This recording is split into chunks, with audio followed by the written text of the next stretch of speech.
I'm frequently asked what I think about GMO, genetically modified organisms, and or non-GMO. It's not so much, it doesn't really matter what I think.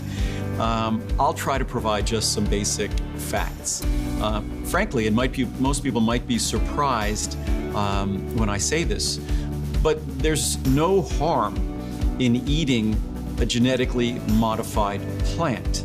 It's not like they're Frankenstein plants. In fact, what minor modifications to their genetic material might have taken place, those are going to be destroyed in your digestive system, the acid in your stomach, the proteolytic enzymes in your stomach. So that might sound a little strange that I'm saying that. It doesn't mean that I eat GMO, but that's not the problem. The problem with GMO, as they are currently found in our country, in our society, is what that genetic modification itself represents and what it then means in terms of the growth of that plant and how it is farmed and what it has done to agriculture in our country, which is just horrific what it has done to agriculture in our country. Of course, we don't use any GMO organisms, and GMO, our products are all non-GMO. Of course they're all gluten-free. So what is the problem with GMO then specifically? The most common genetically modified crops in our country are modified crops that have been modified to essentially make them impervious to herbicides. What is an herbicide?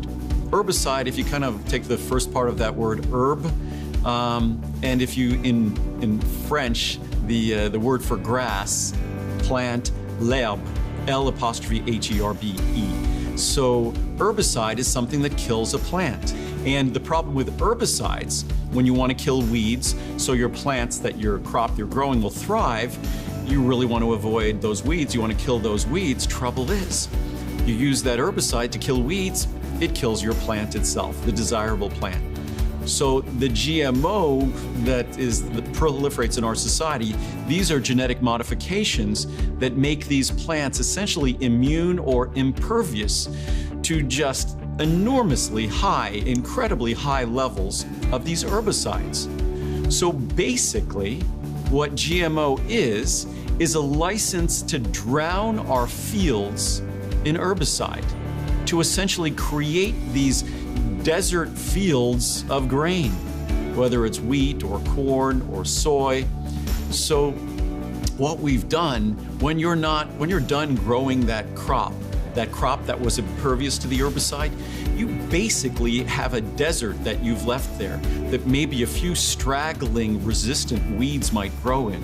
But it's just literally vile and disgusting what it does to all the millions of acres of otherwise healthy soil in our country. And healthy soil requires that all these other organisms and things, friendly flora, exist in the soil. It has to be a microbial environment that's healthy for the roots and nourishes the plant. But what's happened with these GMO crops, which our fields are swimming in these toxic chemicals that these crops have been designed and genetically modified to be resistant to, or they're not poisoned by these poisons. So that's the problem. And the problem really isn't even the poisons that will be on the plant that we eat, but that our planet is then swimming in those poisons.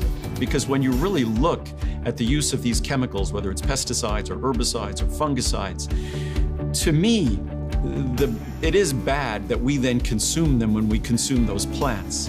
What is worse is that multiple times more of those chemicals is washing off into the soil and into our environment, into our rivers and streams and oceans and atmospheres, and we are basically living, breathing, and drinking these chemicals. We are drowning in these chemicals.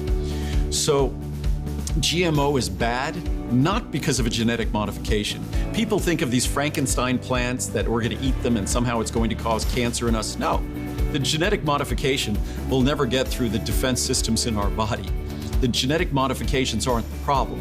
The problem is these genetic modifications allow these agricultural concerns to drown their plants in these poisons, essentially. So drowning our fields in these poisons, creating these deserts out in what were previously these agricultural fields teeming with life.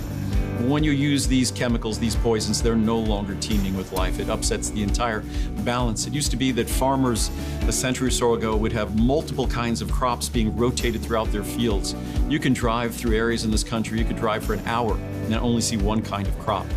That is not how healthy farming is done. And hopefully we could turn a page back, because there are farmers in this country and agricultural concerns in this country that can grow incredibly healthy crops, vibrant crops, without resorting to genetic modification, without resorting to these pesticides and herbicides and fungicides at these outrageous levels. In fact, in a funny way, I always say this, for thousands of years, we've been engaging in genetic modification of all the plants that we eat. And you might be saying, how's that?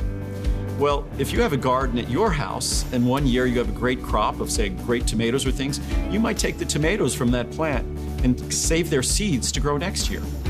You're preserving the genetic material selectively from those plants. You might breed it with another plant that had characteristics that you like. So that's genetic modification done the natural way. So genetic modification isn't inherently the problem. It's that genetic modification then becomes an opportunity for us to basically poison our planet. And it doesn't have to be that way. That is not necessary for us to grow more crops. If we didn't have those genetically modified plants and the ability to use these poisons at these outrageous levels, it wouldn't cause starvation on our planet.